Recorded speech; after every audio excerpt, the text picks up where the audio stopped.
Hi again, Paul from Journey of a Petrolhead.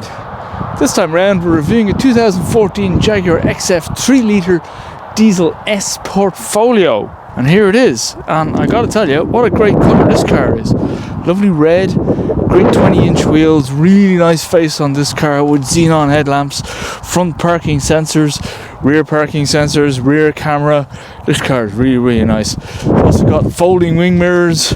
It's got automatic xenon headlamps, automatic dimming mirror, and automatic dimming wing mirrors, which I haven't seen before, but is really handy at night, right? This particular car also has a red Jaguar badge, which we quite like this, and the chrome detailing down here has been removed on this one. They've gone for the black option, and personally I prefer the black look. I think the black is really nice. It makes it look quite different.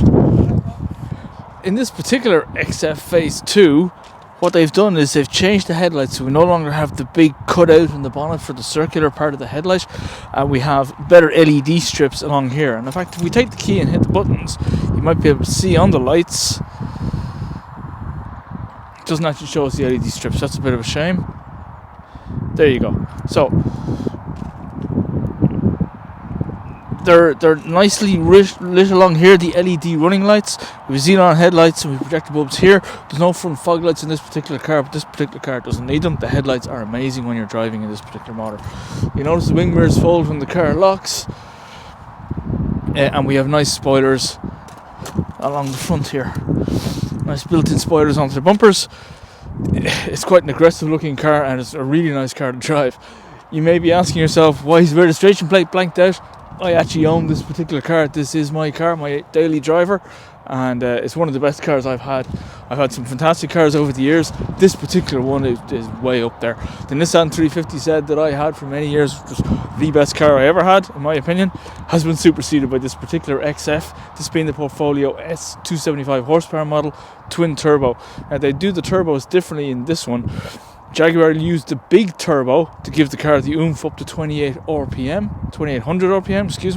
and then a smaller turbo spins up at that point to give it the extra oomph all the way up the rest of the rev range. They claim that the smaller turbo is then not too impeded by getting waste gases coming into it, and it's much more efficient. Drops the CO2, increases the mileage.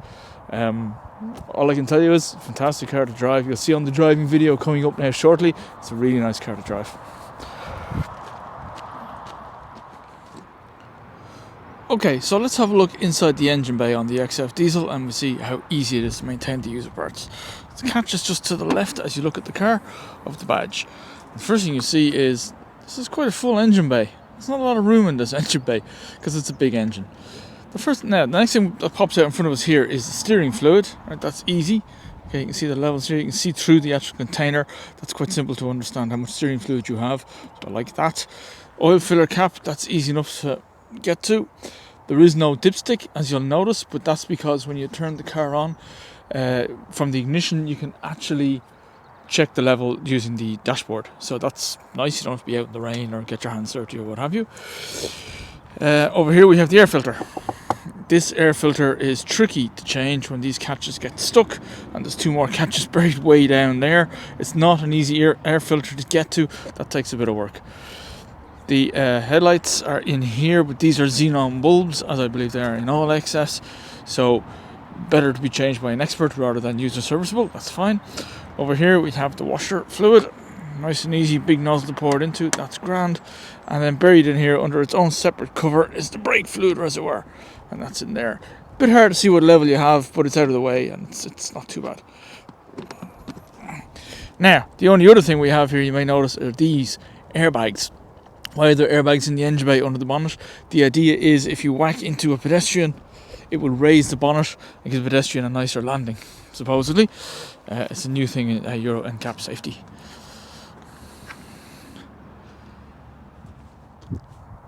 The keyless entry on this Jaguar works extremely well too. Merely pull the handle when the car is locked, it unlocks and opens to you if you have the key in your pocket. If you don't have the key in your pocket, if I was standing over there and the key was over here, this door would not unlock. Very secure system. When you want to lock the car, again, really push the button for one lock, push it again to get a double lock and a beep. The car is now secure, it's not going anywhere. You'll notice I have a jacket and scarf on today. Journey of a Petrolhead has taken me back home for this particular review, and it's cold. It's the middle of December in Ireland. It's 4 degrees out here. We're a bit chilly, so apologies for the additional layers, but there's nothing we can do about it. It's nice in there though with the heated seats. I wish I was in there right now.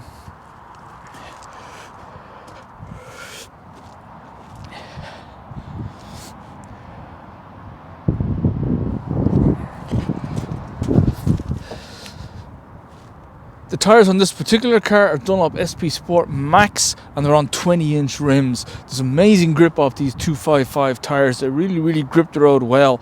All the power comes straight through these back wheels here. There's not a huge overhang. There is an overhang, but when the car steps out of line, it is quite predictable. It is quite easy to catch, as I've tested more than once.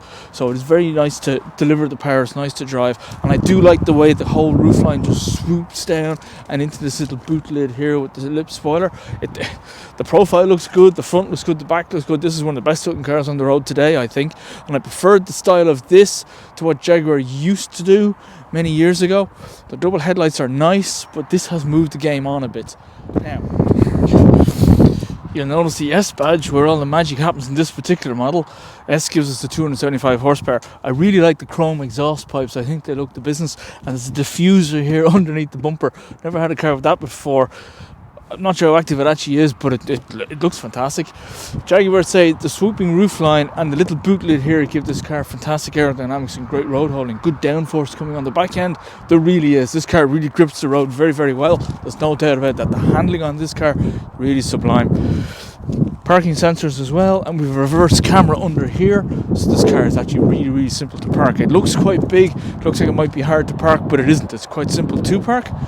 And again, I like the black detailing here. I don't like a lot of the XFs you see on the road have a lot of chrome here, chrome down the side.